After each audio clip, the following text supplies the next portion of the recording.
Assalamualaikum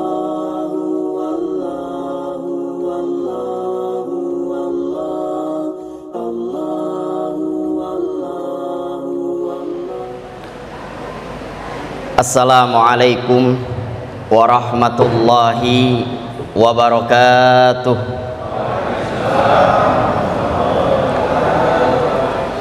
Bismillah wassalatu wassalamu ala Rasulillah Muhammad ibn Abdillah wa ala alihi wa sahbihi wa mawalah, la hawla wa la quwwata illa billah.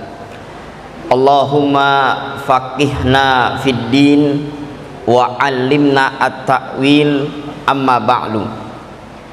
Hadratal mukarramin, para jamaah, para bapak-bapak, para guru, para asatiz, dan para ibu-ibu yang mudah-mudahan dimuliakan oleh Allah Subhanahu wa ta'ala.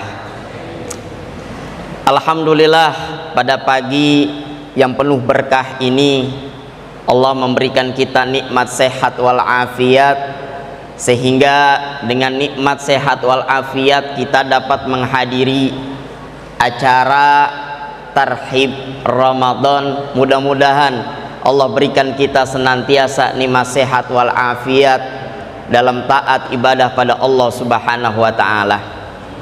Para hadirin wal hadirat rahimakumullah, wabil khusus yang sama-sama kami hormati Ketua DKM Masjid Al-Huda dan juga wasilah saya Al-Mukarram Al-Ustadz Arifin, Bapak RT, Bapak RW.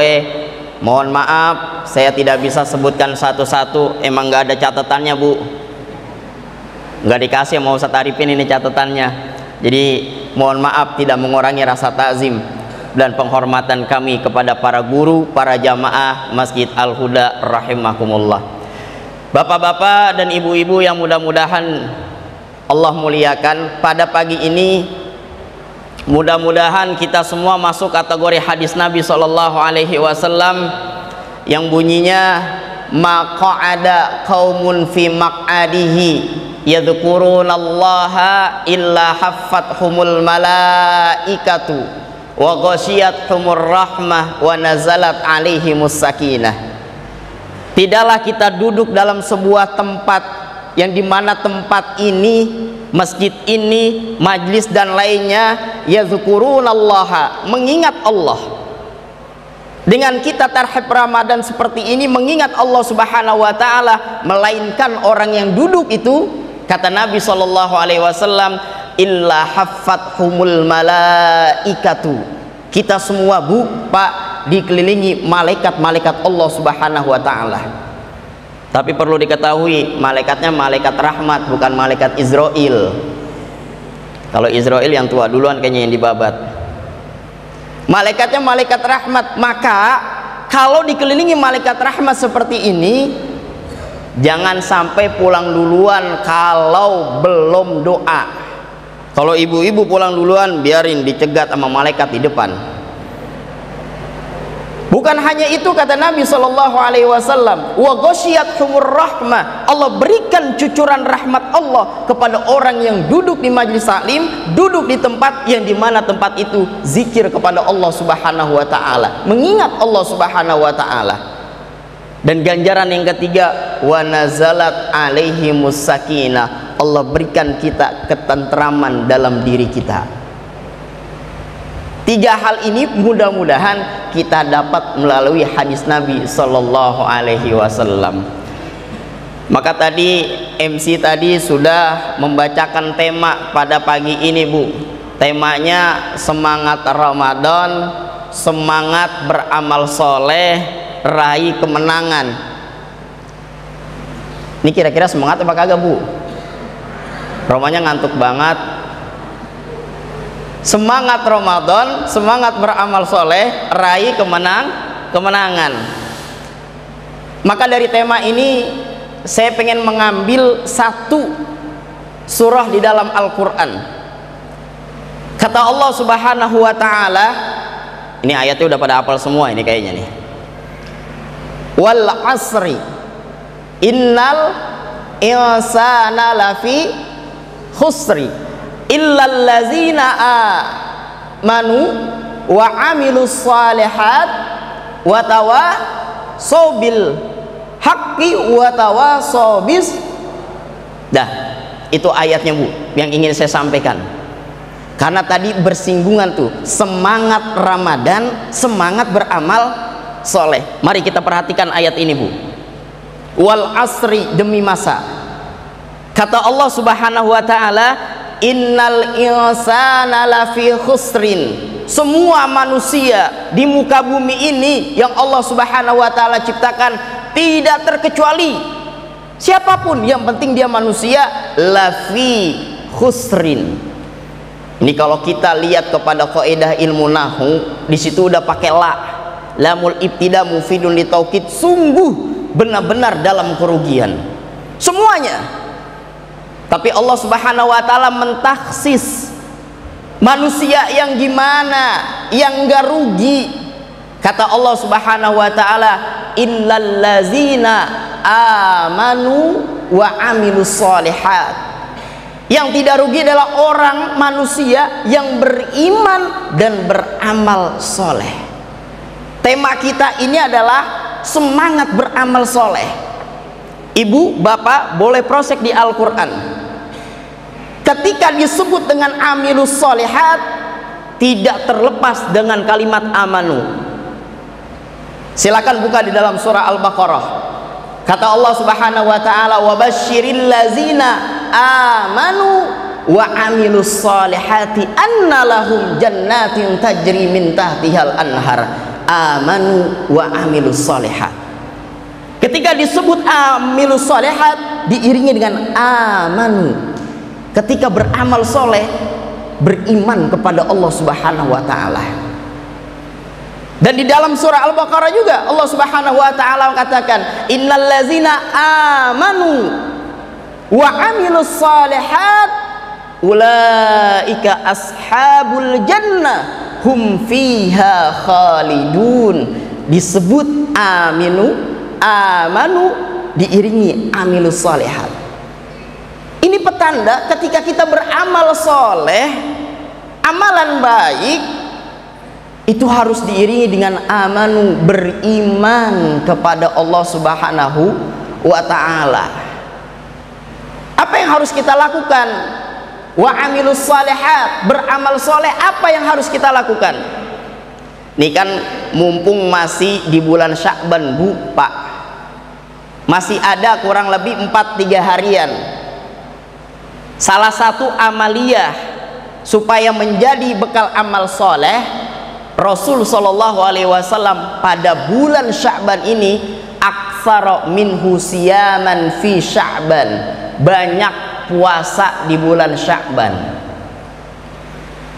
Sampai dikatakan oleh Bunda Aisyah radhiyallahu anha, Rasulullah di bulan Sya'ban yasumu wa yuftir, yasumu wa yuftir, kadang puasa buka, puasa buka. Kalau model kita kan kagak puasa. Tapi Nabi Shallallahu Alaihi Wasallam berpuasa entar enggak, berpuasa entar enggak. Sampai Rasulullah Shallallahu Alaihi Wasallam dikatakan oleh Aisyah, apa kata Bunda Aisyah? Fama ra'aituhu, aku belum pernah melihat Rasulullah aktsara minhu siyaman, banyak berpuasa fi Sya'ban, kecuali di bulan Sya'ban. Nah, karena ini udah masuk lewat dari nisfu Sya'ban Bu, Pak, ada larangan kita berpuasa. Kata Nabi Shallallahu Alaihi Wasallam, idzan tasofa Sya'ban, kalau udah di pertengahan bulan Sya'ban ke bawah terus 15, 16, 17 sampai akhirnya fala tasumu, janganlah kita berpuasa. Apakah kita benar-benar tidak boleh berpuasa? Di dalam kitab Fathul Bari, sarah dari Sahih Bukhari, Al-Imam Ibnu Hajar Al-Asqalani menjelaskan hadis fala tasumu ini, kita tidak boleh berpuasa kalau tidak ada istiqomahnya kita puasa. Contoh, kalau ibu bapak istiqomah Senin Kamis udah masuk di nisfu Sya'ban, seterusnya masih diperbolehkan Bu. Kalau semata-mata puasa sunnah saja tidak diperbolehkan. Atau yang kedua, ibu, bapak atau ibu-ibu biasanya ada utang, kodok belum bayar. Bayar bu, walaupun sudah lewat nisfu Sya'ban, diperbolehkan. Kenapa? Aisyah itu mengkodok puasa-puasanya banyaknya di bulan Sya'ban. Kenapa? Karena Aisyah radhiyallahu an banyak menyibukkan diri menemani Rasulullah sallallahu alaihi wasallam, sehingga waktu pasnya di bulan Sya'ban. Apalagi amalia yang menjadi amal soleha di bulan Sya'ban ini. Satu, tadi puasa. Yang kedua bu, adalah bersolawat. Kenapa saya katakan bersolawat? Ibu, bapak boleh prosek dalam Al-Quran. Kata Allah subhanahu wa ta'ala, innallaha wa malaikatahu yusalluna alan ya ayyuhallazina amanu sallu alaihi wasallimu taslima. Itu ayat Quran bu, turunnya di bulan Sya'ban. Pertanyaannya, dalam ayat innallaha wa malaikatahu, apa yang Allah perintah kepada kita bu? Solawat. Coba kita perhatikan ini ayatnya.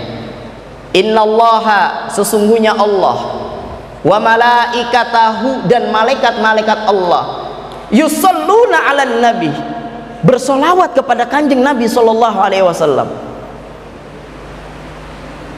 Ibadah yang Allah perintah, yang Allah sendiri langsung melakukan, hanya solawat bu. Coba kita sholat yang merintah Allah. Pertanyaannya, apakah Allah sholat? Kita zakat nanti di bulan Ramadan, sodako, infak, Allah perintah kita. Pertanyaannya, apakah Allah sodako, infak, zakat? Di dalam Al-Quran Allah perintah kita untuk pergi haji. Walillahi ala nasi hajjul baiti. Apakah Allah pergi haji? Tapi ke satu ibadah, ketika Allah subhanahu wa ta'ala merintahkan kita, ya ayyuhallazina amanu sallu, bersolawatlah kalian semua, wasallimu, serta salam kepada kanjeng Nabi sallallahu alaihi wasallam. Allah bersolawat kepada kanjeng Nabi sallallahu alaihi wasallam.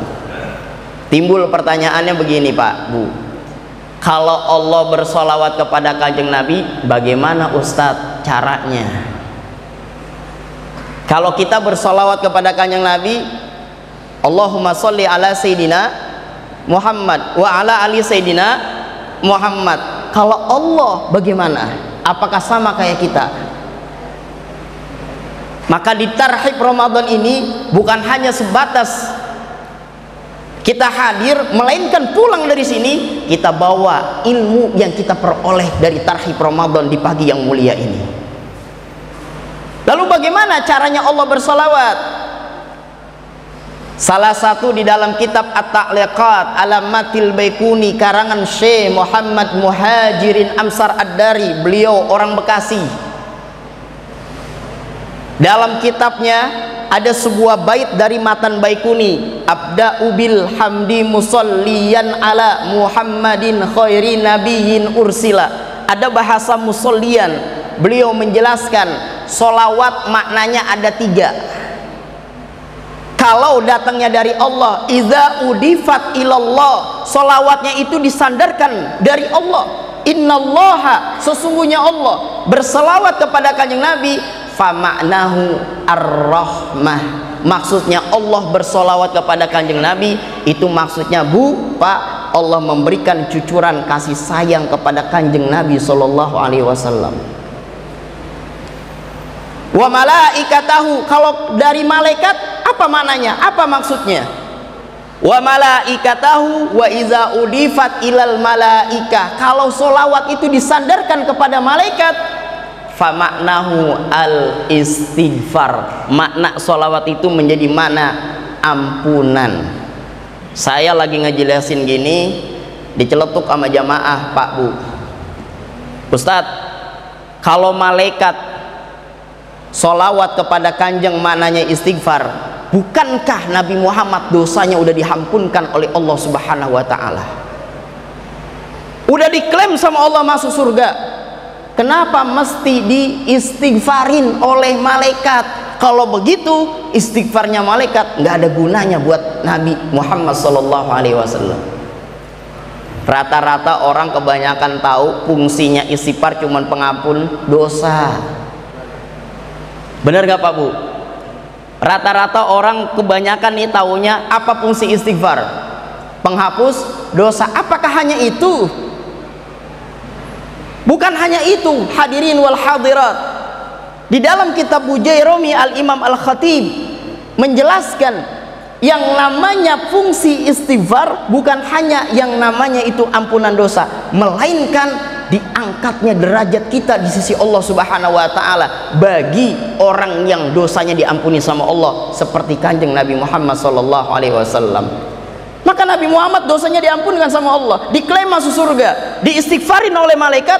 Bukan fungsinya menghapus dosa, melainkan diangkat derajatnya oleh Allah Subhanahu wa taala. Maka beliau sampai mengatakan dalam kitabnya, "Wad-du'a'u bil maghfirati la yastalzimu wujuda dzanbin bal qad yakunu bi raf'id darajati indallahi azza wa jalla." Yang namanya doa dengan astaghfirullahalazim, Allahumma gfirli, Allahumma gfirlahu, Allahumma gfirlahum walaha walahum, la yastalzimu wujuda dzanbin. Enggak mesti harus adanya dosa. Bal qad yakunu, bahkan bisa jadi dengan doa istighfar itu birraf'id darajati indallahi azza wa jalla, diangkat derajatnya di sisi Allah Subhanahu wa taala. Berarti istighfarnya malaikat tidak sia-sia buat Kanjeng Nabi sallallahu alaihi wasallam. Ini senada Pak Bu. Saya waktu punya tetangga diundang suruh tahlilan. Kebetulan yang meninggal anak bayi Bu, masih orok. Sohibul baitnya ngundang saya, "Ustadz, nanti malam tahlilan jangan lupa." Ada yang rese, ada yang rese. Anak bayi kan Ustadz belum ada dosanya, kenapa kita harus tahlilin? Senada saya katakan, yang namanya kita doain apalagi dengan bahasa istighfarin, nggak melulu harus adanya dosa. Kanjeng Nabi di dalam kitab Riyadhus Shalihin Al-Imam Nawawi cantumkan sebuah hadis, Nabi istighfar sehari kurang lebih 100 Bu, padahal beliau udah diklaim sama Allah dosanya diampunkan mata qaddama wa mata akhir, dan diklaim masuk surga Allah Subhanahu wa taala. Kenapa Kanjeng Nabi masih istighfar? Fungsinya diangkat derajatnya oleh Allah Subhanahu wa taala. Maka kalau Allah dan malaikat aja bersolawat kepada Kanjeng Nabi, amat sangat sombong buat kita selaku makhluk lemah, anti sama solawatan, nggak mau solawat kepada Kanjeng Nabi Shallallahu alaihi wasallam, ngaku umat Nabi, pengen minta syafaat kepada Kanjeng, tapi sholawat aja tidak mau untuk Kanjeng Nabi Shallallahu alaihi wasallam. Itu kalau disandarkan sholawat kepada Allah, kepada malaikat. Kalau kepada kita, kalau kita bersolawat, Allahumma sholli ala Sayyidina Muhammad, wa idza udifat ila ghairihima, kalau sholawat itu disandarkan selain kepada Allah, selain kepada malaikat, kepada kita, famaknahu ad-du'a'u, maka makna sholawat itu adalah doa. Maka ibu bapak, kalau bapak ibu perhatikan, imam kalau habis sholat itu doanya salah satunya sholatan tunjina biha min jami'il ahwali wal afat wa taqdilana biha jami'al hajat wa tutahhiruna biha min jami'i sayiat wa tarfauna biha indaka a'lad darajat. Itu makna sholawat, doa di situ. Dengan sebab sholawat Allah selamatkan kita dari huru hara kebinasaan yang kita tidak inginkan. Sholawatlah pelindungnya. Dengan sebab sholawat juga watutahhiruna, bisa menghapus, mensucikan, membersihkan jami'as sayiat, semua dosa-dosa kita. Dengan sebab sholawat juga watuballighuna biha aqsal ghayat, kita punya hajat, kita punya keinginan, kita punya cita-cita, jangan kita doa tanpa solawat kepada kanjeng Nabi Shallallahu Alaihi Wasallam. Dengan sebab solawat, keinginan kita akan diijabah sama Allah Subhanahu Wa Taala. Itu mana solawat kalau disandarkan kepada kita. Maka inilah mana solawat, maknanya ada 3. Bukan berarti Allah solawat kepada kanjeng kayak kita Allahumma sholli ala sayyidina Muhammad. Tidak Pak Bu, melainkan rahmat Allah berikan kepada kanjeng Nabi Shallallahu Alaihi Wasallam. Ini mumpung di bulan Sya'ban, amalan yang pertama puasa, yang kedua adalah sholawat. Masuklah kita di bulan suci Ramadan, karena temanya tadi ini adalah semangat beramal soleh. Salah satu amal soleh yang harus kita lakukan di bulan Ramadan adalah puasa. Puasanya puasa wajib, menjadi kewajiban buat kita. Pak, Bu, ibadah puasa beda dengan ibadah yang lain. Kenapa beda Ustaz? Kalau kita sholat, orang lain bisa melihat kita. Kita zakat, orang lain bisa melihat kita. Kita sodako, orang lain bisa melihat kita. Bahkan kalau kita haji, banyak orang yang datang ke rumah kita melihat kita. Tapi puasa Bu, ibadah yang hanya kita kepada Allah yang tahu, yang lain gak tahu. Maka kalau lagi puasa, ibu udu, minum air udu, itu teman ibu yang samping gak bakal tahu itu kalau ibu minum air udu. Saking apa? Ibadah yang puasa hanya Allah yang tahu sama kita ini puasa karena Allah Subhanahu Wa Taala. Maka ganjarannya kata Nabi Shallallahu Alaihi Wasallam di dalam kitab Musnad Imam Ahmad, apa kata Nabi? Nabi Shallallahu Alaihi Wasallam bersabda, ada hadis qudsi qallallahu azza wa jalla, kata Nabi, kullul amali kaffaratun. Setiap amalan yang kita perbuat sampai sekarang ini sebagai penghapus dosa-dosa kita. Illa sauma, kecuali puasa. Wasaumu li wa ana ajzi bihi. Puasa itu untukku kata Allah. Dan Allah langsung yang akan membalasnya buat orang yang puasa karena Allah Subhanahu Wa Taala. Bahkan riwayat yang lain dikatakan kullu amal ibni Adam lahu. Semua amalan manusia termasuk kita itu kembalinya ke kita semua para hadirin. Illa sauma, kecuali puasa. Puasa itu Allah langsung yang balas. Sampai ganjarannya anak Adam melakukan amalan baik, ganjarannya al-asyru bi amsalihha, 10 pahalanya, ila sab'i mi'ati dipin, sampai 700 lipat Allah balas buat seorang hamba. Illa soma, kecuali puasa. Di dalam sarah kitab ini ganjarannya tidak terhitung, saking banyaknya Allah berikan kepada kita. Maka amal soleh yang kita nanti akan peroleh, yang kita akan nanti perbuat di bulan Ramadan, jangan tinggalkan puasa Ramadan. Wabil khusus kita yang mengaku muslim, beriman kepada Allah Subhanahu Wa Taala. Panggilan Allah itu di dalam Al-Quran surah Al-Baqarah, Allah katakan, ya ayyuhallazina amanu kutiba alaikumusiyam. Yang dipanggil sama Allah adalah orang-orang yang beriman, bukan kalimat orang-orang yang Islam. Ya ayyuhallazina aslamu, bukan kalimat orang yang Islam, orang yang muslim, tapi yang Allah panggil adalah orang yang beriman. Maka banyak sekarang orang yang ngaku Islam tapi kagak puasa karena Allah Subhanahu Wa Taala.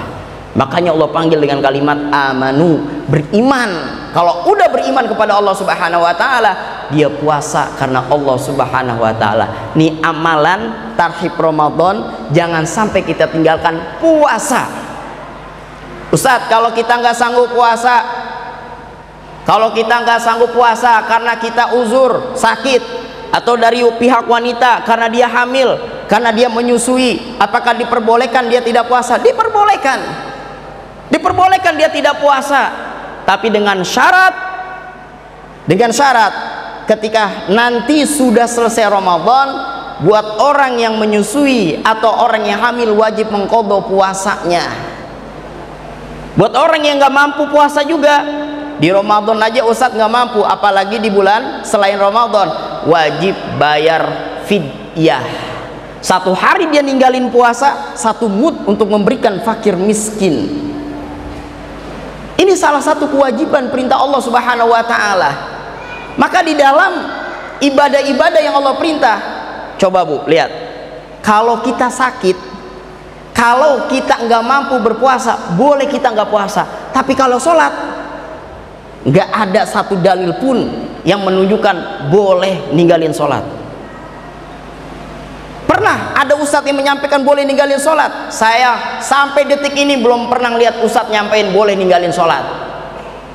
Kita lagi sakit, masih Pak disuruh sholat, nggak bisa berdiri, duduk nggak bisa, tiduran nggak bisa, pakai isyarat nggak bisa, baru kita sholatin. Ya berarti dia mati.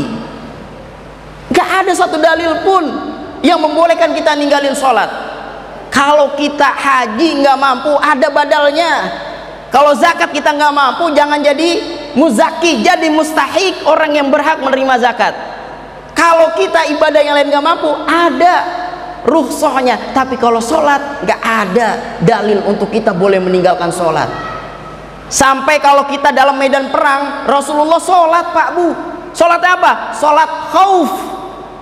Sampai segitunya sholat tidak ditinggalkan oleh Kanjeng Nabi SAW. Kita yang ngaku umat Nabi, pengen dapat syafaat, perintah Allah aja lalai untuk kita kerjakan.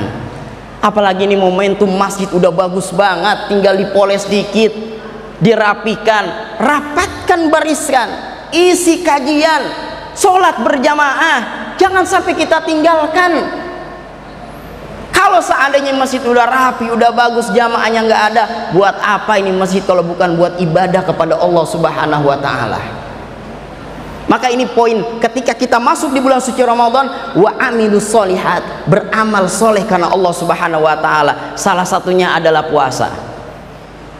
Apalagi beramal soleh sesuai dengan tema yang dikirimkan oleh Ustadz Arifin, adalah amal soleh itu kita perbanyak sholat sunnah.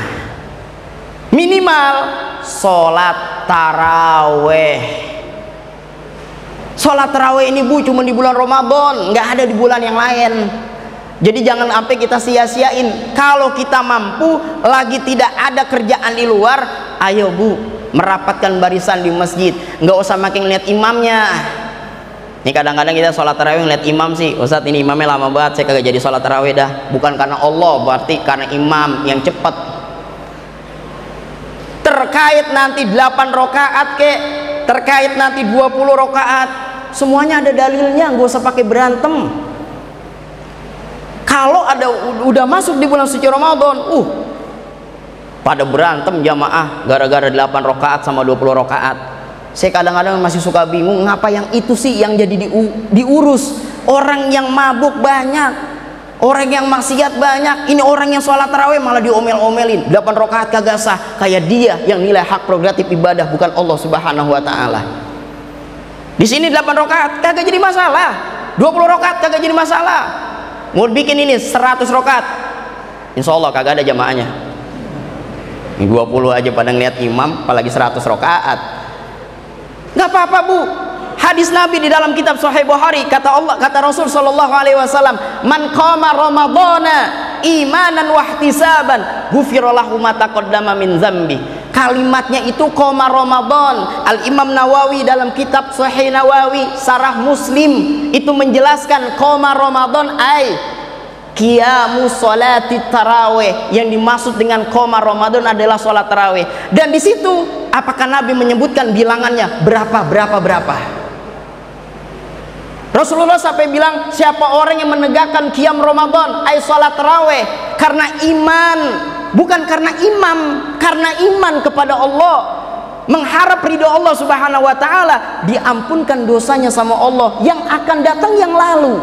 Di situ nggak disebutkan rakaatnya berapa, 20 kah, 8 kah? Maka ulama, salah satunya saya punya guru almarhum al-maghfurlah Syekh Ali Mustafa Yakub, Allah yarham, yang tadi malam baru saja di haul, mudah-mudahan Allah Subhanahu wa Ta'ala angkat derajatnya. Beliau sampai menjelaskan dalam kitab seputar Ramadan, 8 rakaat silakan, 20 rakaat silakan. Kenapa? Hadis Nabi ini universal. Rasulullah tidak menentukan bilangan Ramadannya berapa. Sah sholat kita, Bu, Pak.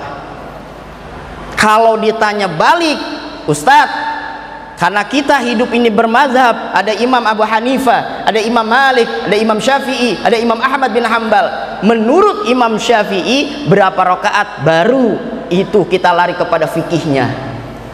Menurut mazhab Imam Syafi'i 20 rakaat. Tapi bukan berarti 8 rakaat tidak sah. Kerjakan. Jangan sampai kita berantem gara-gara bilangan rakaat taraweh. Masjid sebelah kagak mau tuh orang sholat di situ. Kenapa? 8 rakaat. Sebelah nggak mau 20 rakaat. Perpecahan umat Islam segitu gampang dengan masalah rakaat taraweh. Padahal yang lebih dari itu banyak yang lebih penting. Ini bulan suci Ramadan yang harusnya kita menuai pahala banyak, malah dapat dosa gara-gara berantem bilangan rakaat taraweh. 8 sah, 20 sah, yang kagak sah apa ya? Yang kagak sholat. Udah nggak sholat, komen mulu lagi, nganuin orang, jangan sholat di situ, itu 8 rakaat. Bapak sholat? Enggak. Udah kita main gaple aja di sini bareng-bareng. Innalillahi. Udah ngelarang sholat taraweh, ngajaknya buruk. Yang model begini nih, mesti dirangkul pelan-pelan. Ya Pak ya, di sini sholat taraweh berapa rakaat Pak? 100 rakaat. Wah bagus ini, beda dari yang lain. 100 rakaat kagak jadi masalah. 1000 rakaat juga kalau kuat nggak jadi masalah. Ini amal soleh kita yang kita terapkan di bulan suci Ramadan. Jangan kita tinggalkan sholat taraweh. Apalagi kalau sebulan Ramadan kan kita sahur, Bu, ya Bu ya. Nggak mungkin sahur pas azan, bener nggak? Sahur kita pasti sebelum. Berapa lama sih kita makan sahur itu? Paling lama 5 menit, Bu. Apalagi model anak muda ini nggak ada 5 menit, hitungan per detik kayaknya habis langsung. Kalau hitungan per menit, bahkan hitungan per detik, masih ada nggak waktu luang kita sholat tahajud? Masih ada. Manfaatin. Kita kalau di selain Ramadan susah bangun sholat tahajud. Di Ramadan insya Allah sih bangun. Kenapa? Kalau nggak bangun lapar kayaknya pagi-pagi. Ada kesempatan untuk kita apa? Sholat tahajud. Minta pada Allah Subhanahu wa ta'ala. Di malam hari itu, Bu, Allah Subhanahu wa ta'ala menurunkan yanzilur rahmah. Rahmat Allah turun. Dan kalau kita minta pada Allah Subhanahu wa ta'ala, insya Allah akan diijabah sama Allah Subhanahu wa ta'ala. Bahkan kata Allah sendiri di dalam Al-Quran, ganjaran sholat tahajud, wa minal laili fatahajjat bihi nafilatan lak asa ayyab'atsaka rabbuka maqaman mahmuda. Kata Allah sendiri yang bilang wa minal lail, dari sebagian malam, artinya sholat tahajud di malam, bukan di subuh, apalagi di tengah hari bolong, kagak sah. Sholat tahajud artinya di malam. Fatahajjat, suruh tahajud, suruh bangun. Nafilatal lak, biar tambahan ibadah buat kita. Barangkali dengan kita sebab sholat tahajud, asa ayyab'atsaka rabbuka maqaman mahmuda, Allah angkat kita punya derajat dengan derajat yang mulia. Ini salah satu amalan kita yang kita terapkan di bulan suci Ramadan. Jangan kita tinggalkan perihal yang dianggap sunnah. Bisa jadi sunnah menambal perihal ibadah wajib kita. Apalagi ketika kita sudah selesai sholat tahajud, masuk waktu subuh. Ketika masuk waktu subuh, itu ada 2 rakaat yang namanya disebut fajar sodik atau qobliyah subuh. Ganjarannya Masya Allah. Pak, Bu, amalan jadi orang kaya nih, nggak usah pakai kerja keras, cuman sholat 2 rakaat, amalannya udah paling kaya kita. Apa kata Kanjeng Nabi SAW? Rakaatal fajri khairun minad dunya wa ma fiha. 2 rakaat sholat fajar sodik tuh, Bu, qobliyah subuh, khairun minad dunya wa ma fiha, lebih baik daripada dunia beserta isi-isinya. Berarti kita udah paling cakep kalau 2 rakaat subuh, walaupun kondisi kita, materi kita nggak ada duit sama sekali, udah paling kaya kita itu, Bu.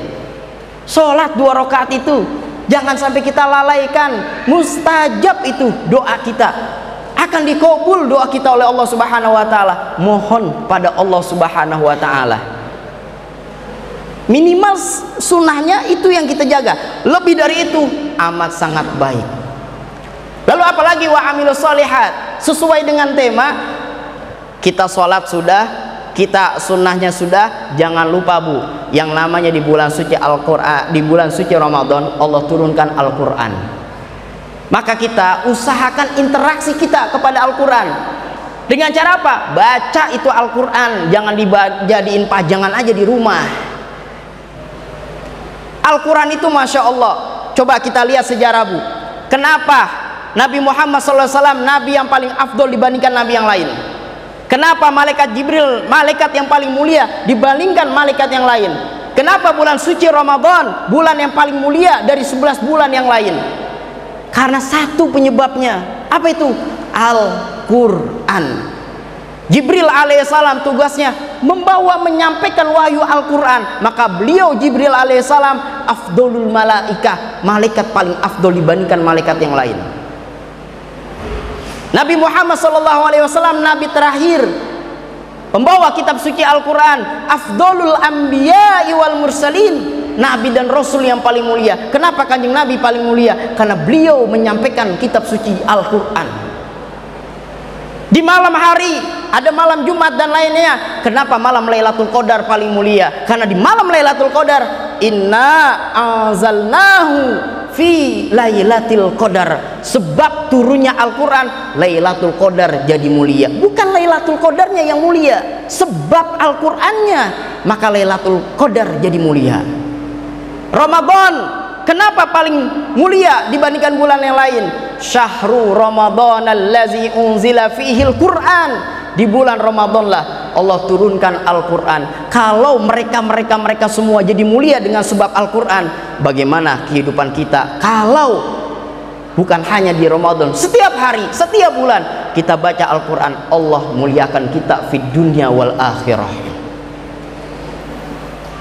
Dan yang terakhir, amalan apa yang harus kita lakukan di bulan suci Ramadan adalah tingkatkan infak dan sodakoh kita Bu.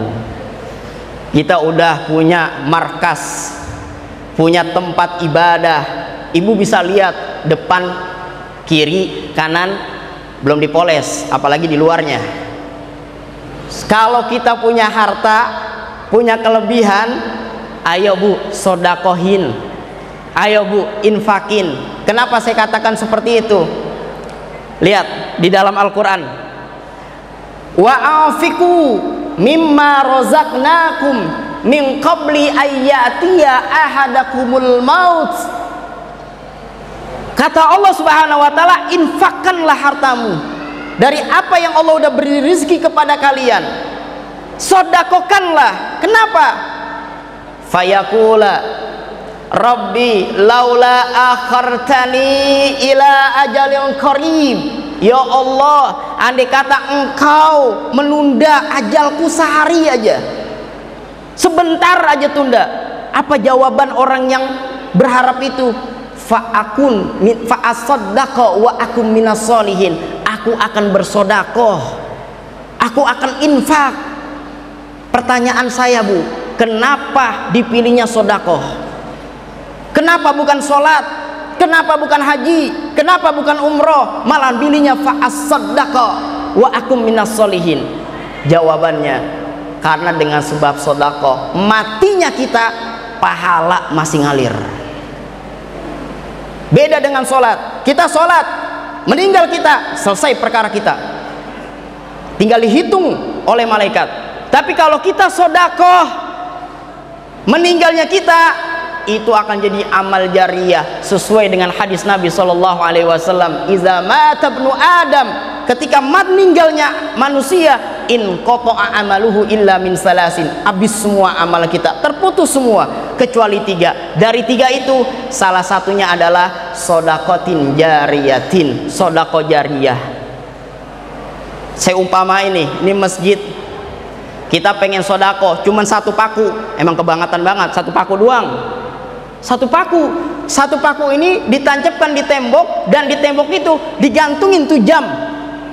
Selama jam itu dipakai buat majelis taklim, selama jam itu dipakai buat hal-hal positif di masjid ini, selama itu juga satu paku ngalir pahalanya buat orang yang nyumbang satu paku. Cuman kebangetan,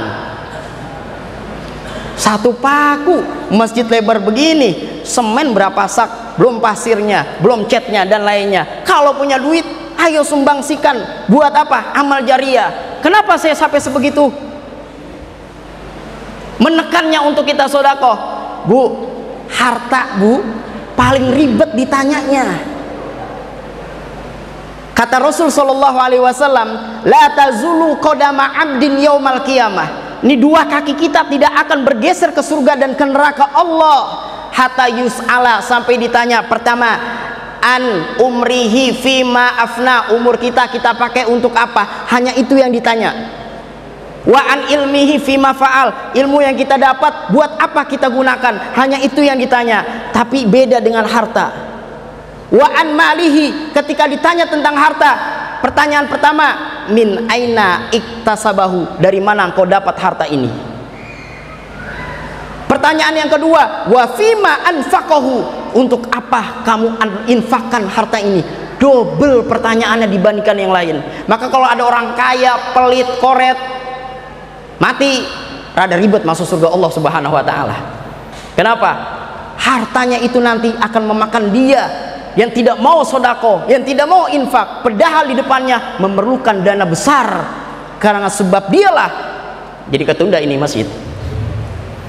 Ini salah satunya, nilai sedekah dan nilai infak. Apalagi kalau kita gunakan infak sedekah kita di bulan suci Ramadan. Maka inilah wa amilus shalihat, amalan-amalan soleh. Dan mudah-mudahan kita semua yang hadir bisa mengamalkan amal-amalan soleh, dan Allah berikan kita kemudahan dalam taat ibadah pada Allah Subhanahu wa ta'ala. Terakhir kita baca doa, kita baca suratul Fatihah, kita mohon pada Allah Subhanahu wa ta'ala, mudah-mudahan kita semua yang hadir diberikan nikmat sehat wal afiat, panjang umur, rezeki banyak dalam taat ibadah pada Allah Subhanahu wa ta'ala. Sebentar lagi kita memasuki bulan suci Ramadan, Allah berikan kita keberkahan di bulan suci Ramadan. Amin, amin ya rabbal alamin. Dan juga untuk anak-anak kita, generasi kita, kita mohon pada Allah Subhanahu wa ta'ala, mudah-mudahan anak-anak kita semua dijadikan anak yang solehah, salihin, salihat, taat ibadah pada Allah dan Rasulullah sallallahu alaihi wasallam. Ala hadhihi niyyah wa ala kulli niyatin salihah wa ila hadratin nabil mustafa Rasulillah sallallahu alaihi wasallam.